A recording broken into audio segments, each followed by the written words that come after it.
Hey, what's happening everyone? Tosh here. I've got a cool video for y'all. So we are going to talk about some more advanced or more detailed properties about our heroes. These are going to be really beneficial to help you summon most efficiently, shop for heroes more efficiently, and also prepare for our PvE and PvP combat systems that are coming up in the best ways possible. This information is incredibly valuable and not easily found in many other places, so you're not going to want to miss this video. Stay tuned.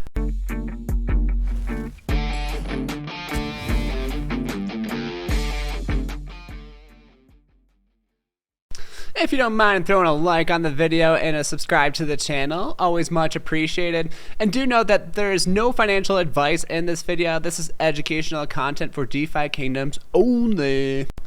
Okay, so the first thing that we're going to talk about is a deep dive into hero genetics in general. If you want to get some more information on this, I highly recommend checking out Mr. Zipper's article. We're just going to kind of give you the quick and dirty of this here. So essentially, for every trait in your hero, it has dominant traits and then it has recessive traits. The dominant traits are what are currently being displayed on the hero, and recessive traits are actually hidden on the blockchain. For each hero, every single trait within that hero has dominant and recessive genes. So again, whatever is being displayed is the dominant gene. Let's go over a couple of these categories. So there's about 12 different ones that relate to cosmetics. This includes the background, it includes their hair, it includes any headpieces, etc., etc.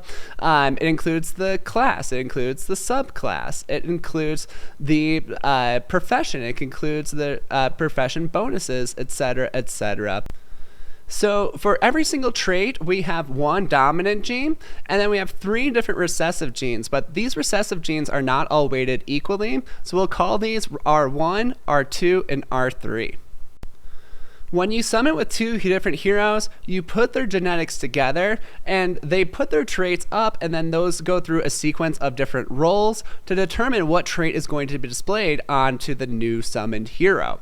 So let's go through how this works with the different dominant and recessive genes. For one of these heroes, the dominant gene is 75% chance to show up, where the other genes are 20%, 4%, and 1% for the recessives, R1, R2, and R3 correspondingly.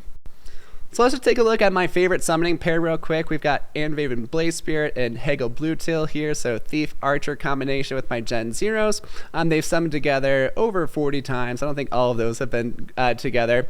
But anyway, so thinking about just the dominant gene for their class, there's a 75% chance that that Hegel is going to send his Archer gene over for a roll, and then 75% chance that the Anvaven's going to send his Thief primary class for a roll. And then if both of those roll together, then there's going to be a 25% chance that that hero is actually going to mutate into a Dark Knight. If that doesn't roll, then there'll be a 50% chance of whether that guy will be either an Archer or a Thief. So we know our advanced, elite, and exalted classes come from these mutations from these different breeding pairs. So again, the Thief and the Archer combination gives us the chance of making the Dark Knight. So if I have my first hero sense the Thief gene, my second hero sense the Archer gene, that's what creates this opportunity for a roll to create the Dark Knight. For the advanced classes, we have a 25% chance to make those if we have the right mutation pairings. The elite classes, we have, those are our Sages and Dragoons. We again have a 25% chance for those to be created. And for our Dread Knights, that is actually half. So the mutation chance is only 12.5% chance if each of the heroes puts in a Sage and a Dragoon gene from their pools. Alright, so this site here, dfk-adventure.herokuapp.com, links in the description. This site will allow you to see the dominant and recessive genes of your hero, and I like this because it shows some more information that we'll look at in a little bit. You can also find the dominant and recessive information on Kingdom Watch, and you can check out my video for that also in the description. So here is Mr. Hegel Bluetail. We have all of his genes up here, so his dominant genes are the ones, again, that he's displaying he's an archer knight that has mining profession and these bonuses.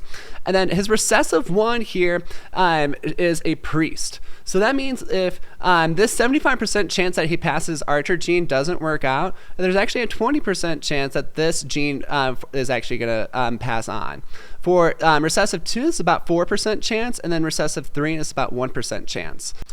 If I switch over and now look at my thief and Vaven Blaze Spirit, he has the dominant is a thief, obviously because that's what he is, and then his recessive is a monk. So optimally, especially if you're going to try to summon for these advanced or elite classes, you want to see this dominant and recessive 1 aligned. Again, this recessive 1 has the highest impact. If all of them are aligned, that's awesome, but it's just very rare to find heroes that are like that. Another tool that I'll show you guys is that in the DFK Discord, there's actually bot commands that you can use to show your heroes and a little bit about their summoning potentials. So the one that I really like is whenever I use this all the time when I'm summoning is the matching tool. So what I do is go into bot commands channel and then type in /match. We'll have you put the hero ID, then hit tab and put the other hero ID. So here's my 2 Gen 0s here, and then we can see the probabilities of each of our outcomes. So since neither of these guys have an R1 trait that matches their dominant trait, the chance for a Dark Knight mutation is about 14%. Now, if I had my Archer and my Thief had their dominant and all of their recessives lined up, this would be a straight 25% chance to get a Dark Knight on every summon. However, again, it is very difficult to get all of those to line up, but if you can get only the R1 and the D1 to line up for both heroes, you increase your chances from about 14% all the way to about 21%. Yo, we got our summons off cooldown. Let's give it a go. What's it gonna be? Confirm that shit. Opening. Opening.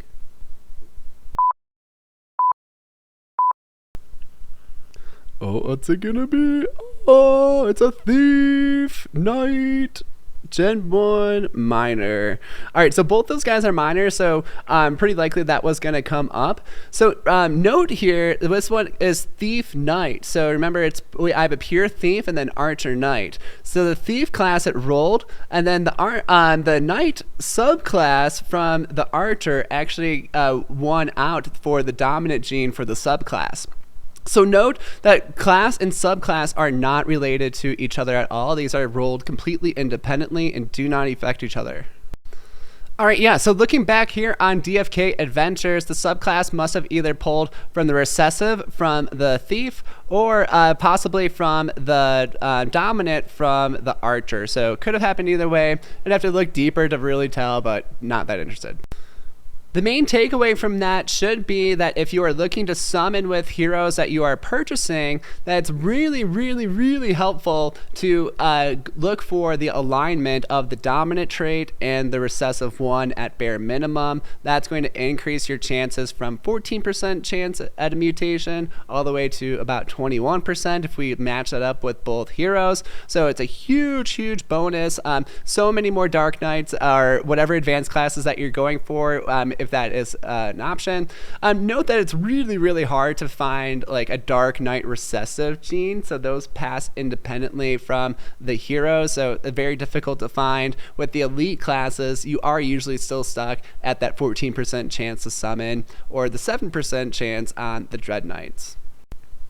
Note that for even some of the cosmetic abilities, and something that we'll talk about in just a sec too, is that there are advanced or elite or exalted ones as well. So here's an example. This guy has this Dread Knight is obviously an exalted class, but also has a portal behind him, and I believe that is a very high ranking cosmetic thing that's very difficult to find in some other heroes. I've seen some other really cool ones. I was trying to find one that has orbs around it.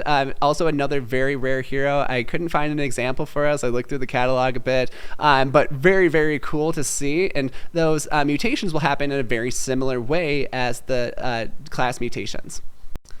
So one of the reasons I like to use DFK Adventures is that if you scroll down, it actually has some more information about our heroes that you can't necessarily see on the hero cards. So these two, the two actives and the two passives, these are abilities that are going to be used in combat. Honestly, I don't even think the DFK team knows the full extent of what these are going to look like, so they are just numbered right now as our two passives and actives, and they all have numbers associated with them. There are two also unknown stats, but I'm not going to spend much time on these, but if you want to look at those, they are there as well. And the element here actually is going to have a big play in combat according to the team from AMAs, so we'll see how that goes too. So here is Hegel Bluetail. We can see for his two active abilities, he's got basic abilities 6 and 7 and 6, and then basic passive 7 and 6 here as well, and then you can see the recessives have a little bit different there. But note that we can also have advanced, elite, or what we call transcendent abilities, and these are much rarer to find. So similar to everything else, these advanced, elite, and transcendent abilities will be able to mutate in the same ways that the classes mutate and the cosmetics and more advanced cosmetics mutate as well. So again, they have to have both of those genes kind of the proper mutation ones to line up with each other, and then there's a roll chance for that mutation to occur. So it's definitely worth looking at your heroes, and it's actually very rare to find heroes that even have one or more of these advanced abilities, especially the elite ones are very difficult to find any of them on the Tavern at all. So if you have one, and it could potentially be very valuable that people aren't seeing the value in quite yet. So I have been using this information to help inform my shopping decisions recently, and actually just added my second Dread Knight to my collection. So this guy here, Breld Winter Killer. I don't know why he'd want to kill Winter, that's lame. But he is pretty badass, so he's a Dread Knight, got good stats. He's a Gardener. I think that's overall kind of less desirable for Dread Knights, but that really wasn't what I was looking at anyway. When I pulled up his genetics on DFK Adventure, I saw his second active actually has advanced number 3 here. So I thought this was a pretty differentiating factor for the Dread Knights, and you know, it makes him more badass than my current Dread Knight. So I mean, like, had to have it, and then bought this guy pretty quickly after that. So again, these can be elite or transcendent, which is the highest kind of like our exalted level. We have no idea what these abilities do. Again, I'm not even sure if the devs know what these abilities do yet, but what I can almost guarantee you is that advanced, elite, and transcendent abilities are going to be more valuable than basic abilities. Again, this is all speculation, but I thought this was a pretty big differentiating factor for my hero. And who knows, maybe I'll find another Dread Knight with a compatible advanced ability, and maybe I can try to summon one with an exalted ability. So that would be, or sorry, the elite ability. So that would be pretty awesome, but we'll wait to see what happens when more information unfolds. All right, well, that is going to be all for this video. I think this is really huge news, especially if you are a big summoner. You need to understand how these recessive traits work so you can really get the most bang for your buck out of summoning. If you haven't checked out the advanced class summoning yet, definitely check that video out to get you oriented, and then maybe review this one after. And then these abilities, I think, are really going to be cool. So I think they're a big differentiating factor, even though it's not really well seen right now. These abilities are set in stone. You can't alter these abilities. They're stuck on the hero on the blockchain, like everything else. So if you have good heroes with these, they're going to have some more value, especially as people start to become more aware that this is a thing, and especially as we get closer to combat rolling out too, and we can see these benefits actually reap their benefits here. So really cool. Thank you guys so much for watching this video. If you've seen like any extremely rare like cosmetic traits, definitely post in the comments below and put a hero tag there. I'd love to check those out. I still can't find an ID number with the orb, so definitely hit me up if you found that. And then what are your thoughts? Is this going to change your strategy at all? If you need to use that site, DFK Adventures, again, link is down in the description, so check that out. Anyway, hope this was helpful for you guys. Hope you guys have a great one, and catch you on the next one. Tosh signing out.